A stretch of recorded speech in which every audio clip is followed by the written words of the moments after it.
রাধে রাধে। আজ আমরা যাচ্ছি শ্রী মনোরঞ্জন গোস্বামীর আশ্রমে তার ভক্তদের আয়োজিত আমদূত সেবার জন্য।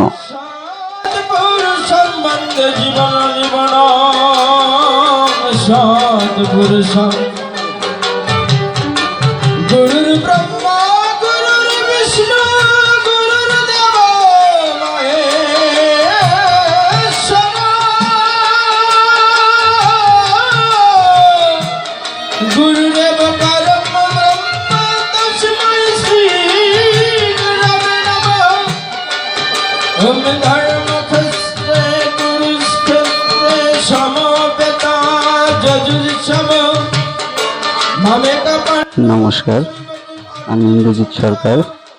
আজ আপনাদেরকে এমন একটি সুপরিচিত জায়গায় নিয়ে যাব যেখানে গেলে আপনাদের মন আসলে আনন্দ ভরে উঠবে। চলুন যাওয়া যাক তাহলে।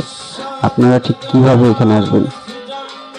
বাজার ধুলদি এবং দয়ারামপুরের মাঝ বরাবর ধুলদি গেট দাসপাড়া নামক এই জায়গাটি।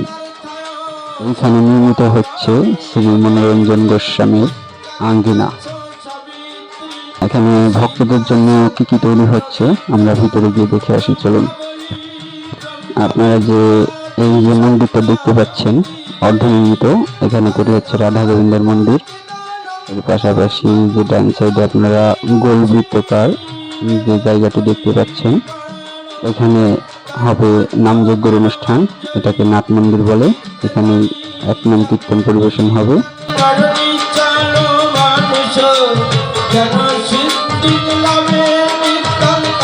নাট মন্দিরটি ঘেঁষিয়ে যে পুকুর পাড়টা দেখতে পাচ্ছেন, এই পুকুরে তৈরি হবে একটি ঘাটলা। এর পাশাপাশি আপনারা নাট মন্দিরের ঠিক ডাইন সাইডে দেখতে পাচ্ছেন একটি ভবন নির্মিত হচ্ছে। এখানে নামযজ্ঞ অনুষ্ঠানের কীর্তনিয়ারা থাকবে এবং গুরু গোসাই মনোরঞ্জনের ভক্তরাও থাকবে।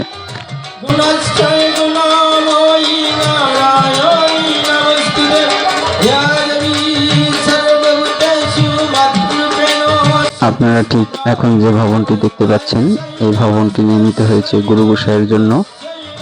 যে গুরু গোসাই মনোরঞ্জন গোস্বামী এখানে এসে থাকবে এবং জায়গাটি দেখাশোনা করবে। তার পাশাপাশি গুরু গোসাই মনোরঞ্জন গোস্বামীর শিষ্যরা বা ভক্তরা এসে থাকবে এখানে।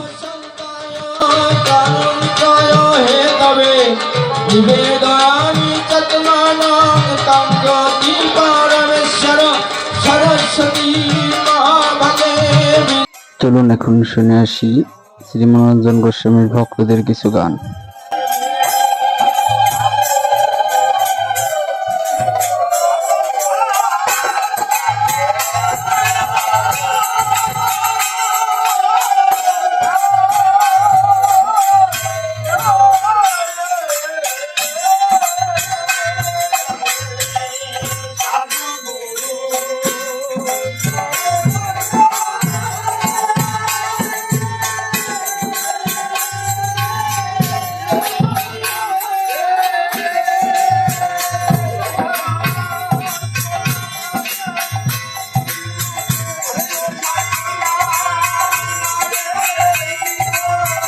গান বাজনা শেষে আমরা এখন অপেক্ষা করছি মহাপ্রভুর প্রসাদ পেতে। মহাপ্রভুর প্রসাদ সেবার পরে এখন আমাদের গুরু গোসাইয়ের কাছ থেকে বিদায় নেবার পালা। সবাই এখানে আসবেন। ধন্যবাদ। রাধে রাধে।